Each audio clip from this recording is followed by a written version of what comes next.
Buenas tardes.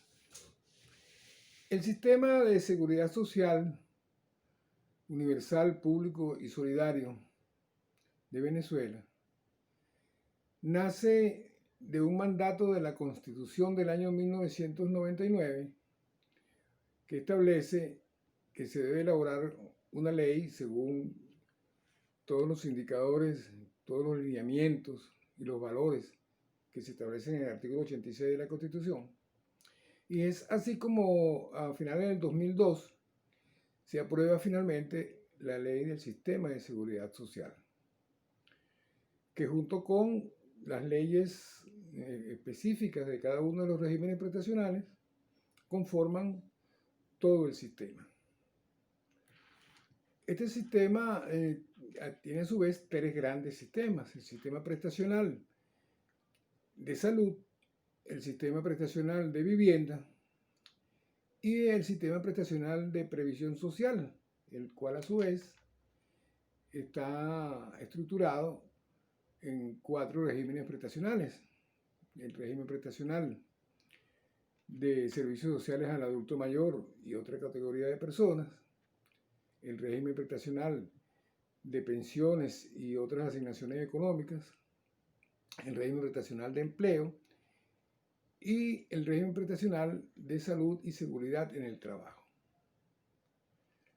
A pesar de que no todo el sistema se ha desarrollado completamente, ya para el año 2013, todos los indicadores que tenían que ver con la protección a los venezolanos y a las venezolanas estaban tan en buena situación que se recibieron aplausos, reconocimientos por parte de la UNESCO, de la CEPAL, de Naciones Unidas y de muchas otras instituciones internacionales. Pero parece ser que eso ofendió ya definitivamente al gobierno de los Estados Unidos. Porque a pesar de que ya en el 2002, junto con sus cómplices en Venezuela, habían intentado un golpe de Estado y pues el paro petrolero, y ya desde el 2005 se había sistematizado una serie de ataques. Es en el 2014, en la administración de Obama, cuando de repente le salen al mundo con que Venezuela constituía una amenaza a la seguridad de los Estados Unidos.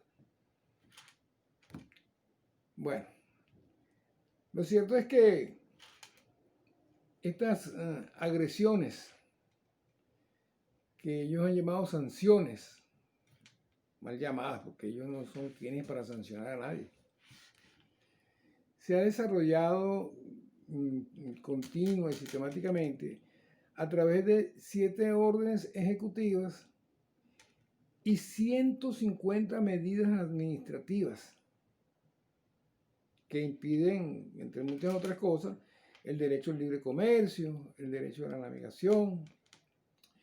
Además, han facilitado el bloqueo y el robo de activos de Venezuela.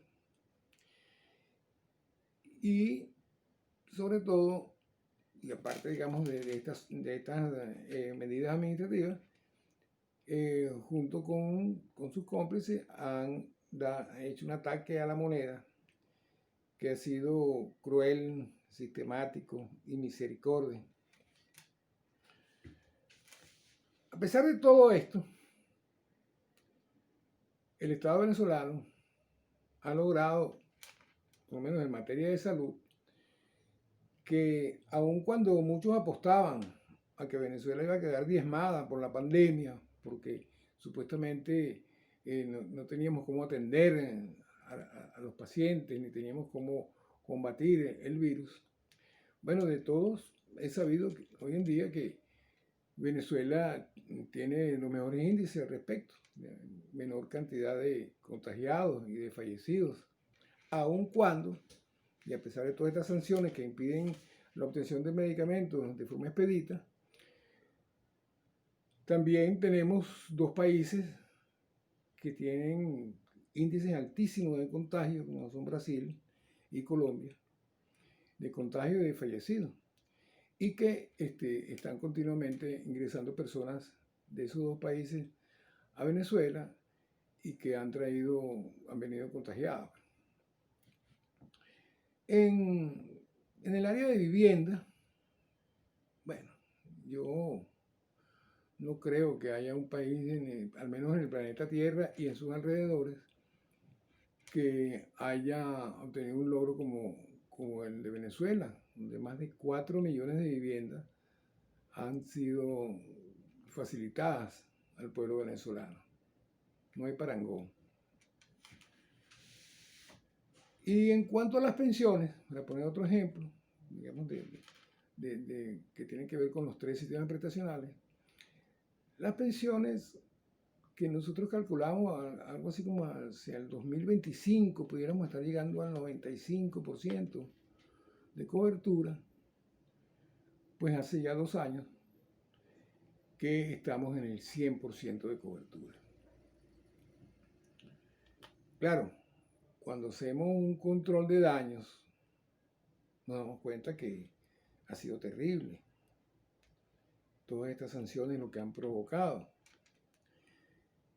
Y voy a citar a Jeffrey Sachs, que es un profesor del Centro de Desarrollo Sostenible de la Universidad de Columbia y asesor senior de la ONU, quien pudo calcular que para el año 2018, en el 2018, hubo más de 40.000 muertos, producto de estas ilegales acciones de los Estados Unidos contra el pueblo de Venezuela.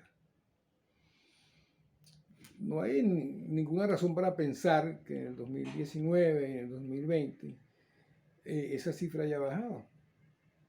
De manera que estamos en este momento con toda seguridad sobre los 100.000 muertos que han provocado todas estas mal llamadas sanciones, todas estas agresiones contra el pueblo venezolano.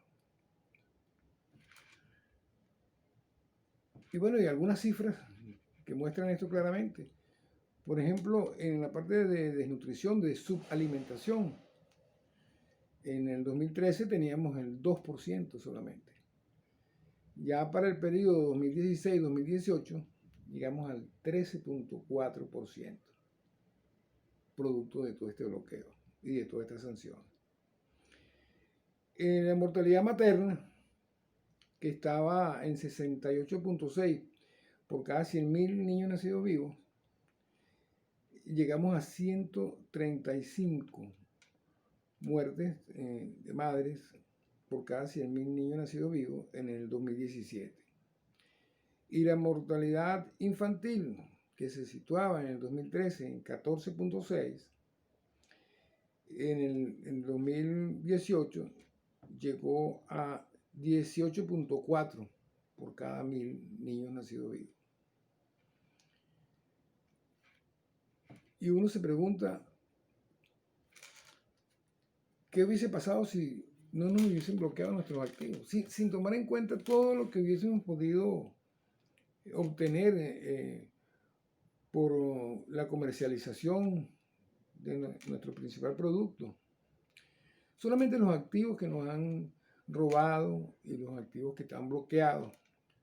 Estamos hablando de una cifra de 150.000 millones de dólares. Se dice rápido, pero es una cifra astronómica. Solamente con el 10% de esos 150.000 millones, nosotros tendríamos todos nuestros hospitales completamente dotados y construidos nuevos hospitales también. Y hubiésemos salvado muchas vidas porque hubiésemos podido comprar todavía con ese 10% las medicinas que nos han faltado. En cuanto a la vivienda, a pesar de esa cifra récord, no hemos resuelto totalmente el problema de la vivienda, que a estas alturas, si no nos hubiesen birlado toda esa cantidad de recursos seguramente ya lo hubiésemos solventado. Y en las pensiones, a pesar de que, como dije antes, tenemos una cobertura del 100%, no es menos cierto que el poder adquisitivo de esas pensiones se ha ido al suelo, producto del ataque a la moneda y producto de todos los demás bloqueos, por supuesto. Por todo esto, en febrero del 2020, Venezuela, a través de su canciller, presentó ante la Corte Penal Internacional una solicitud del inicio de investigación sobre los crímenes de lesa humanidad que se derivan de las ilegales medidas coercitivas unilaterales impuestas por el gobierno de Estados Unidos contra el pueblo venezolano. Y allí se argumentan los delitos de asesinato, exterminio, deportación, persecución, todos estos delitos tipificados en el Estatuto de Roma, plenamente tipificados, y con argumentos y pruebas fehacientes de que Estados Unidos los ha cometido. Aunque, como dicen, a confesión de parte, relevo de pruebas, ellos se vanaglorian de todo el daño que nos han hecho y piden más todavía. Altos funcionarios del gobierno de los Estados Unidos, en diferentes declaraciones, han corroborado que sí, que ellos han estado asediándonos de esta manera. Y bueno, no digamos que una propuesta como conclusión, pero hasta ahora nosotros hemos denunciado esto a todos los niveles. Y eso es parte, digamos, del hecho de ser antiimperialistas. Pero yo pienso que, aparte de ser antiimperialistas, nosotros también debemos ser contraimperialistas, porque nos han dado con todo. Y no puede ser que nos estén asfixiando y nosotros ni siquiera demos una patada de ahogado. Y yo pienso que una manera sería, por ejemplo, ir a una moneda fuerte, una divisa que no sea, por supuesto, el dólar, que puede ser el rublo o que puede ser el yuan. Ya varios países han yuanizado su economía. ¿Por qué nosotros no podemos hacer un llamado a que muchos otros se adhieran a esos que ya han yuanizado su economía y le podamos hacer frente al ataque que han hecho a nuestra moneda y a otras monedas en otros países? Lo dejo allí como una propuesta que no es plantear una guerra ni agredir a Estados Unidos como tal, sino que, bueno, tenemos que tirar un golpe, aunque sea. Buenas tardes.